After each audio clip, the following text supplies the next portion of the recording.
Hey guys, Andy here.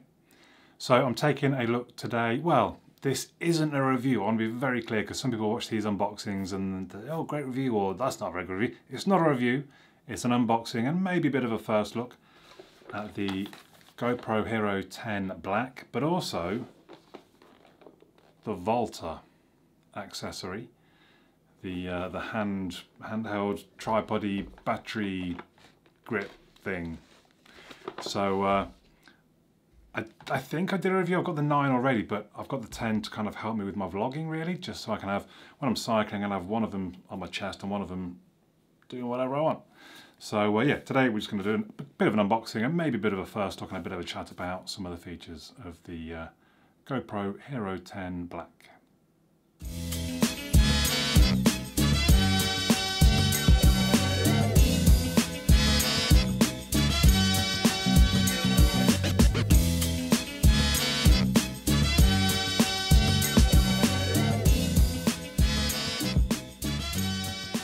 Okay, so I think we'll start off with the big daddy, the GoPro 10. It looks quite a similar box setup to the 9 had, if I remember correctly, in that it comes in its own kind of carry case. Which I think is quite cool.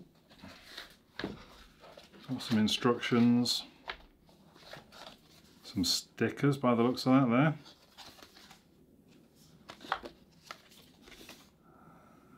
there. Link to the app store.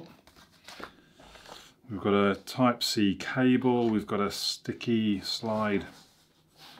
What else? The battery. The mount with the sort of, I think that's to help with the vibration, basically, the rubber bit there. So that will slide in. I'm not going to do it now without the unit in, but that sliding clip. The bolt will go through and screw in there with the unit hooked in. Not to mention then the unit itself. And we're in. There must be various bits of protective cover. So one of the differences between the 9 and the 10 is the oliphobic, hydrophobic coating on the lens, which in theory means no more fingerprints. But apparently otherwise, they are almost identical.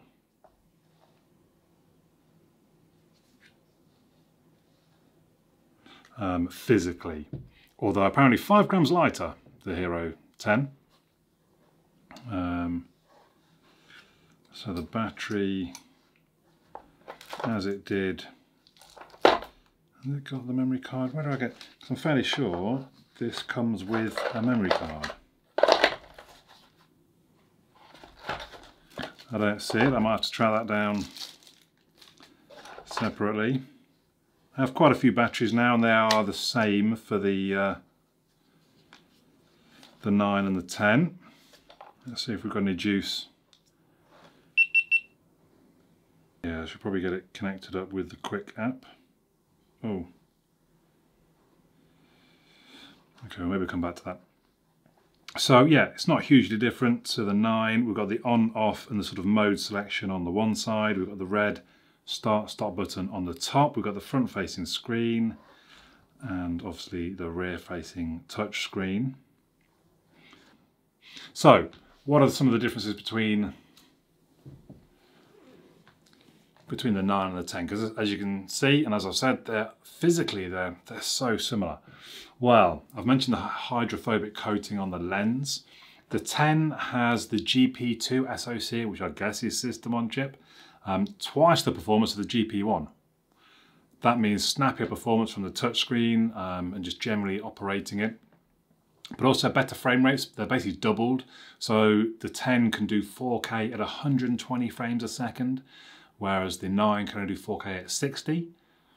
I don't know that's a thing for me. I don't know I'm that bothered. I suppose I've filmed sometimes in 2K 60 frames per second. I don't know if that's even the limit though, to be honest, on the 9. I probably could have gone higher. I don't really see the need to go higher, but you might, so it can do that. It's got improved hyper smooth, so the 10 has hyper smooth version 4.0 as opposed to the 9 having 3.0, which is apparently is much better.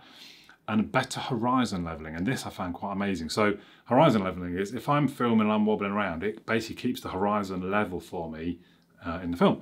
And on the 9 it could do that up to 27 degrees before it kind of, no, you've gone too far, I can't keep the horizon level anymore. Apparently now in the 10 it'll go to 45 degrees, so to give you a rough idea, I would imagine that is about 45 degrees. And it's saying even when I do that, even when I'm all over the place like that, it's going to keep the horizon level. I think that sounds pretty amazing, to be honest. If you haven't seen before, the way it works these days, you fold out the two little arms at the bottom there, and they would slide in and screw in as such. I think it might be worth what I'll do. I'll get it connected to the Quick app, and we have a quick look through the sort of options on the device. So I'll do that now and I'll come back to you. So interestingly, obviously there wasn't enough battery power for it to do the update, so I've put in one of my previously charged batteries that I used for the 9. I put in a memory card that I did have in my another action cam from before, and interestingly I got a sort of warning saying this memory card's not fast enough for some modes, which is probably fine because again I'm probably only after 1080p 30 frames and it's probably fine for that. It also, I do have problems trying to update GoPros through the app. It just doesn't seem to connect properly, so I'm going to do it manually. I'll put the update onto the memory card and put it in and run it that way in a little while. But let's have a really quick look at the GoPro 10 though. So we swipe down to see the settings, voice control on or off, video performance modes, and all of these you can kind of slide between, and you'll get a little description of what that mode means. You can lock the screen. I can't even remember myself what some of these are. Front screen options, yeah, fine. And we should see, it says we're on the dashboard. Oh yeah, you can lock the orientation, that one is. What does this one mean? Max lens mode enabled. Fine. Then over on this side we've got connections and preferences. Again, when I link in with the app, I'll sort of set most of my preferences and make sure the time is right and all that kind of thing. It does seem quick and responsive, which obviously is a good thing. You would also kind of expect it to be with the power it's got. We have some sort of quick actions around the outside here. Slow-mo, no, we don't want, oh, that's what, if we had a slow-mo, what would we want it to be? Or if we turn slow-mo on, I should say. Is that the lens? Yeah, that's the lens, wide angle, linear and horizon leveling, which is generally what I use. Or you can go kind of super view, which is like super wide angle. I generally use linear with horizon leveling. That was, I think you might have seen me do just now. You kind of change what mode you're in. Again, I only want a fairly basic one at this point. I think this is to do with stabilization, if I can hit the actual, there we go. Oh, okay, there are a few issues here. Boosted stabilization, high, standard or off. So let's just go high, I guess. I'm not sure what this bottom one is. Oh, okay, it's literally, it's a zoom. Fair enough. Yeah, I'm fairly sure you can change, probably through the app, what those quick actions do. And as I think I mentioned, the button on the side will rotate through the different modes. So that is just a quick look. I'm going to leave that there while we move on to the Volta. So the Volta is it's a kind of a handle, I'm not sure how, a grip, but it also has a built-in battery, which I think is about the high 4,000 milliamp hours. We'll work out how to get into it first. If you think that one of the batteries has about, I think, 1,700 milliamp hours, for it to have almost 5,000 really is going to extend the life when you're using the device.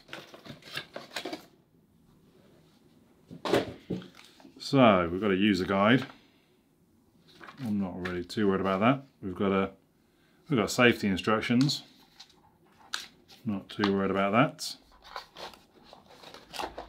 We've got the replacement battery door, because obviously it's going to need to have a pass-through. So let's pop that on now. We can do without even turning the device off. So you see now you can get it into the power socket. There's USB Type-C port. Keep the original door safe. And we've got the screw. We've got the cable, or a cable I should say. I think that's more for charging the actual, because there's a cable sort of already in there, look, and then underneath that, I think, there we go, so there's a USB Type-C to plug in. Already I can tell you this is a sort of a bigger, weightier grip than I was expecting, if I'm honest. All right, let's see if we can get this. So that one's just showing us that, that the head will actually twist. And there we go, it's pretty stiff, but it will go round without anything in. So let's try.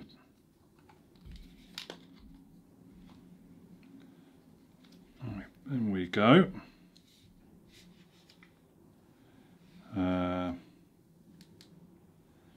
I might even have to actually, oh yes, so I'll just show you, oh, I say I'll show you, I'll press that perhaps, there we go.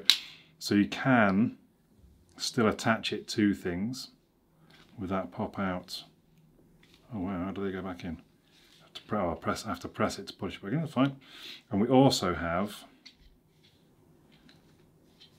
legs at the side here, which in theory then means, so again by